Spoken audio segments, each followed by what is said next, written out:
Welcome back, friends, to the shop on this very chilly fall day. Fall is definitely in the air. The mushrooms are coming up. We're starting to think about having a fire. I actually looked at my tin pants this morning and I almost put them on. Maybe tomorrow. So today we've got lots of fun stuff going on. You know what, actually, it's so cold in here. Let's start a fire and then we'll jump into our project. Actually, I almost forgot. We got to clean the chimney out on the wood stove on the house sometime this week. And then maybe tomorrow, depending on how the sweet loaf's feeling, but we might go up to the mountain and see if we can get into some chanterelle mushrooms, just kind of depending on how the sweet loaf's going to feel.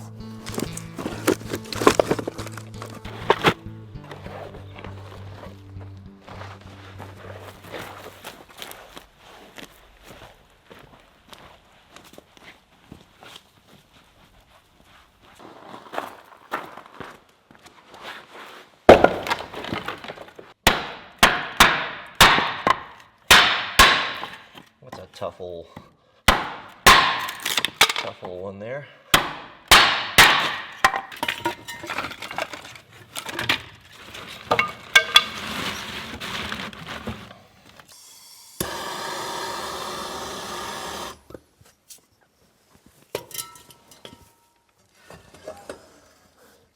This reminds me so much of my granddad, this ritual. It's funny, of course, they grew up in a self-sufficient homestead in Oklahoma, but after World War II, they moved into the suburbs. And, he always was that country guy. Even though he lived in the suburbs, he brought a lot of those things, into the suburbs. And one of them was a wood stove. I was probably in my 20s or so, maybe 30s. I guess I was in my 30s. I bought in one of these conversion kits. You can buy these double barrel stove kits for pretty cheap. And you just have to supply your own barrels and you can make your own stove. We just made a single barrel for him. But he always had that old stove out under a shed. He didn't need to, but after he retired, he would go out every morning and he would start that fire and just sit by that. And sit by that stove and burn it. Well, how was he put? He'd burn his personal papers, mail and different things, old junk mail and stuff. And I wish I would have went over there and spent more time. I did a few times, after we built the stove, I'd go over there and sit and visit with him. But it's hard to do when you're when you're a young man and you're starting your own family and you've got things going on, and you always think, I'll do it next week or I'll do it tomorrow, and then you get busy and you end up not doing it all, and all those things that seemed so important at the time, crowded out that opportunity just to sit and enjoy one another. And now that opportunity's gone, when you look back on it and you think, wow, were those things really so important? I wish I would have made a little bit more time.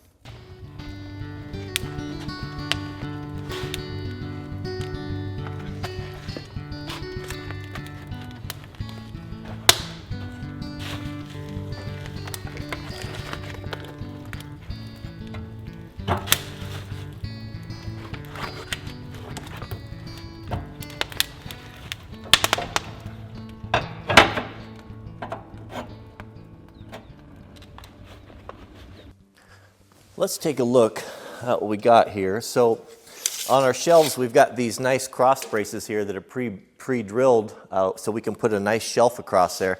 That's going to do a couple things. Now, if you're building the bench and you're not going to do the shelves, make sure that you take maybe a 2x6 or a 2x4 and run it across there as a stretcher and pick up one or two of those bolts. A 2x6 would be best.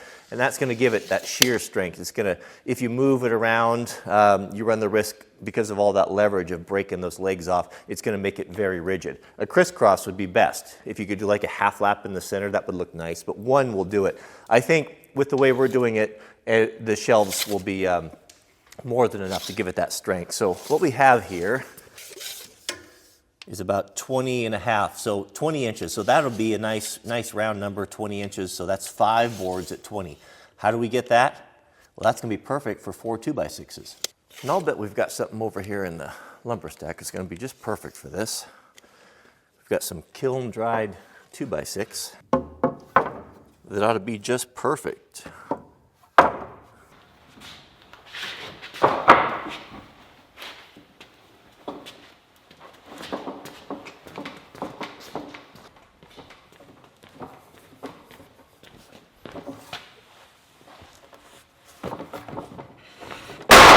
Let's cut these to length before we rip them on the table saw. That means that way we have less wood to cut. So these shelves, where this turned out to be, is we'll make these at 78 and 15/16.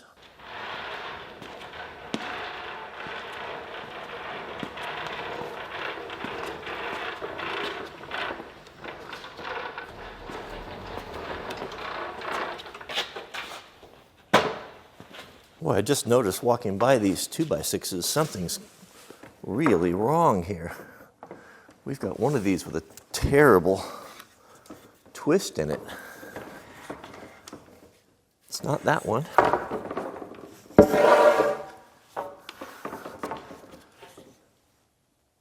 It's not that one. I'm thinking it's the bottom one. Looks pretty good too. Oh yeah. Look at that.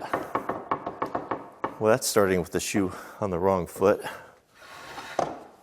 Let's swap that out. I think we can do better than this one. It's not fit for man or beast. How about this one here? This looks like the better of them. Is it straight?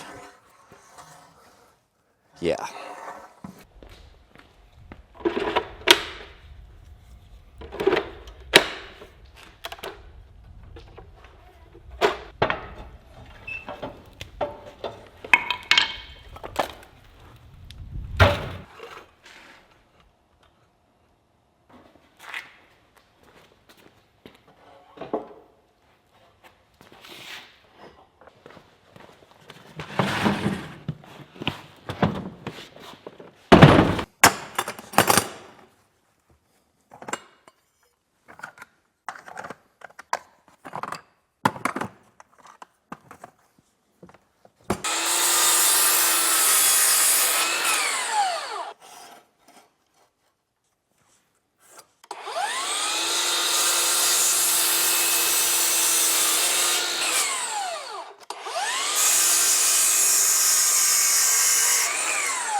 We've got to rip those, ultimately we need 20 inches. We've got to rip those 2x6s down to, those bowl noses off too, those down to 5 inches. So we're going to go, we'll go 5 1/4 for our first cut, and then we'll finish off at 5.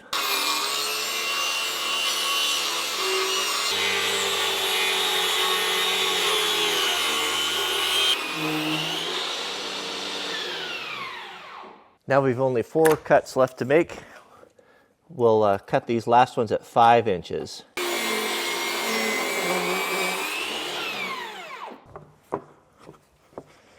Before we put these in place, we're going to put a chamfer on the edge, just a little micro one, so when they slide together, they look a little more finished. Let's grab some clamps. With these 2x6s, I didn't have a whole lot to pick from because I only had 7, I think, or so. You see, they got a little twist in them. I'm not worried about that. We're going to be bolting these down. The bolts will pull these down in gravity over time and as we load the bench. So if it's got a little twist in it like this, don't worry about it. Our main thing here is just to put a nice little chamfer on the edge.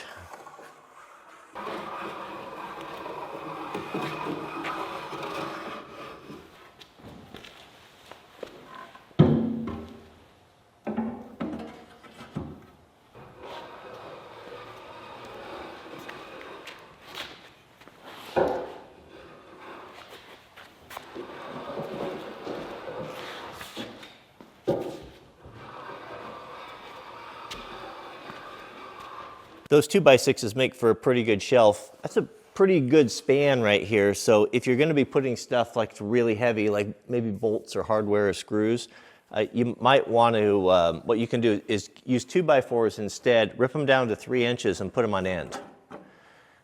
If you could do 3 inches, it won't look too heavy. You know, this is 5, this looks a little bit much right there. But putting them on end like that and stacking them just like we did up here will give it that symmetry and give it a tremendous amount of strength. It's kind of interesting. In our area, it's got a lot of, it's traditionally been a home of orchardists. A lot of apples and pears. You know, some of the finest produce in the country comes out of this region.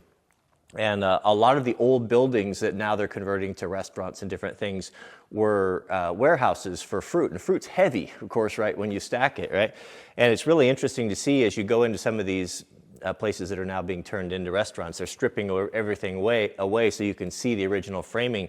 And the floor joists are like full dimension 2x, so it's 2 inches thick. And some of them are like 2x12, and they're stacked on end, all sandwiched together. I mean, just this massive monolith of wood, and you can look at those and you can tell that somebody sometime was putting a tremendous amount of weight up there. Kind of interesting. So you can do that. For me, I'm not going to worry about it. If it starts to sag a little bit, I guess I could drop a leg on there, but I'm not going to put anything super heavy on there. What I'm worried about is if we try to, these all threads are sticking out beyond the, of course, beyond the edge of the table, and if we try to cut these off with a reciprocating saw or grinder, we're just going to chew everything up. So let's see. What's the chance of us being able to drive these out? I'm marking it here, cutting it, and then putting it back in. That would be way, way easier. I've never tried to do this before. I wonder if it's glued in there. So we'll use a brass hammer here, and we'll see if it moves. Yeah, I was afraid of that. Whoops. Well, I didn't do it any favors, did it?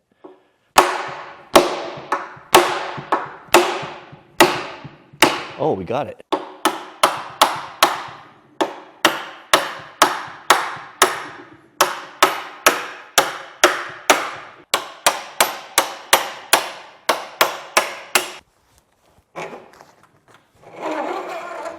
I've got a problem here. I can't get my driving dowel in. I had an idea. What if we spun it out with a drill? Would that work?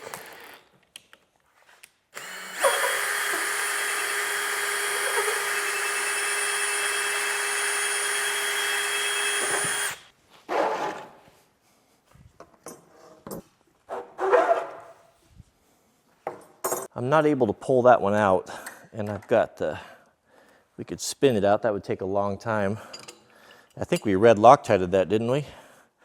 Well, I'll bet the old Knipex can hold that. Then we can put the drill on it. With that red Loctite, if you do have trouble with it, you can put some heat on it, and it'll come right out. It'll come loose.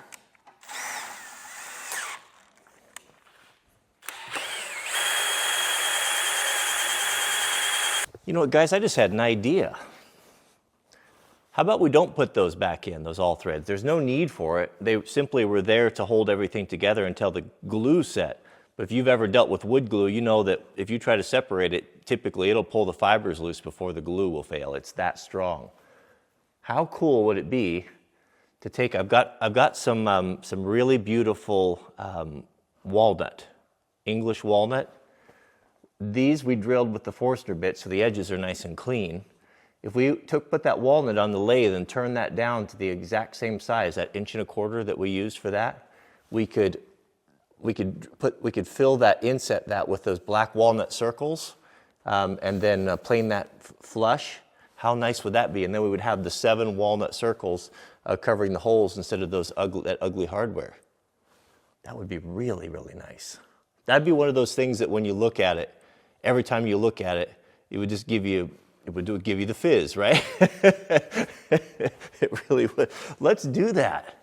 That's a great idea. Then we don't have to worry about that all thread. That would look so beautiful, especially the contrast with the fur and then that dark wood. Yeah, we'll do that. Well, it's almost 1 o'clock. We got to leave here in about 45 minutes to Jack's meet. I'll update you how he did.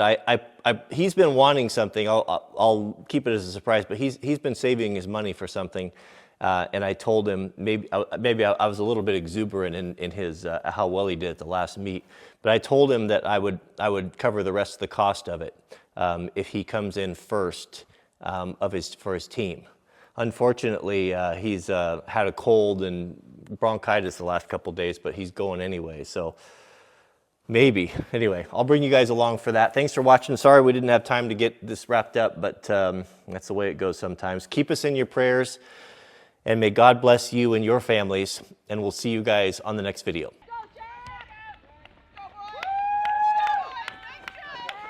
Come on, go Jack! Go Jack! How do you think he's going to do? Awesome. He's motivated. He started in the lead, so usually he's what, 10 minutes or so? 10:30, I think was last time. I think he's gonna. He went out a little fast. We're gonna head over to the. Oh, it's so dark here. We're gonna head over to the finish line. Oh, I'm so excited! I can't really stand it. Oh, I can't tell you guys how exciting this is. I can't really stand it.